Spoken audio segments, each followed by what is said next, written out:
Then you need to explain a little bit. Is EFCC involved in plea bargain? Plea bargain? Plea bargain, yes. Yes. How does it operate? Well,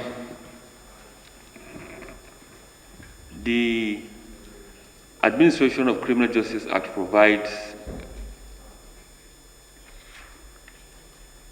has certain provisions on plea bargain. Normally, in the EFCC, we also have our own guiding principles regarding that. We don't normally initiate plea bargains. Ours is to identify who committed a crime, how the crime was committed, and what crime was committed. At the end of it all, we charge to court to go and present our case. Normally, it is the defense, through their counsel, that approach us that they want a plea bargain. That means they want to bargain for a lesser sentence at the end of the conviction. And we normally have our own criteria that we normally follow. Before agreeing to any plea bargain, we will ensure that the process of crime is fully recovered and that it is in the interest of the EFCC and the general public for us to enter into it.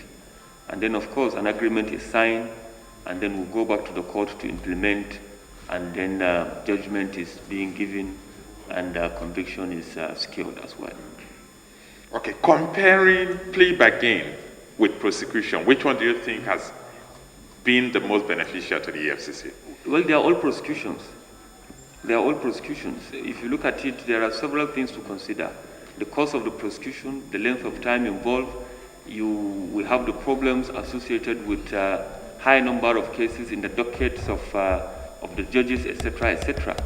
And then, of course, the remorsefulness of the suspect or the defendant are all things that are being considered. Most importantly is the fact that we tend to have full recoveries before we agree to it. And we also tend to push for custodial sentence, even if it is for 1 year, at least. In some instances, we even agree to 6 months.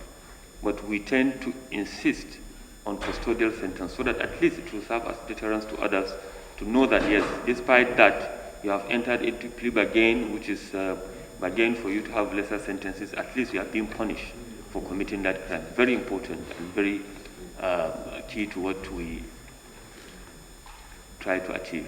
I think members are keen to know the total value of those jewelries. It's on the paper, so can you please read it out for their own? It's the estimated values that we have.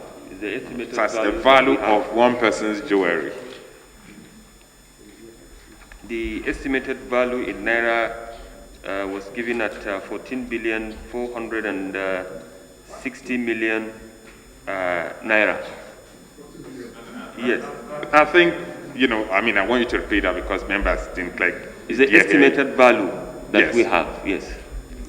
No, can you tell us the figure again? 14,460,000,000. Is it for houses, for cars, or for jewelry? No, for jewelry. Yes. Yes.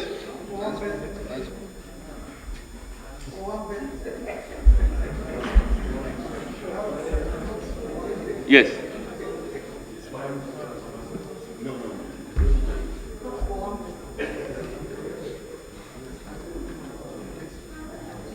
The houses and cash, if you are in the position to set it out, please.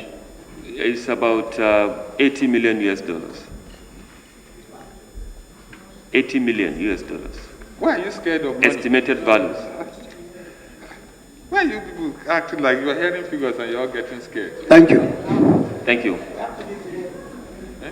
Certainly, you know the concept of democracy. You have the judiciary, you have the executive, and of course you have the legislature. And when the legislature asks that you come and say what you have to say. We don't have anything to hide. It's part of what will entrench our democracy in the minds of all Nigerians. So we are happy to be here. We have always been happy to be here. We continue to come to the National Assembly to account for not only what we are doing now, but what our predecessors have done, because government, public servants come and go, but the institution remains.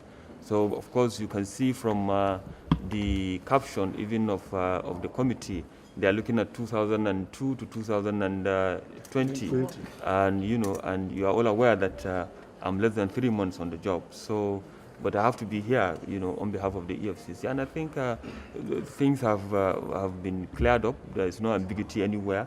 The records are there. Where they need more clarifications, we are going back to get the records sent to them.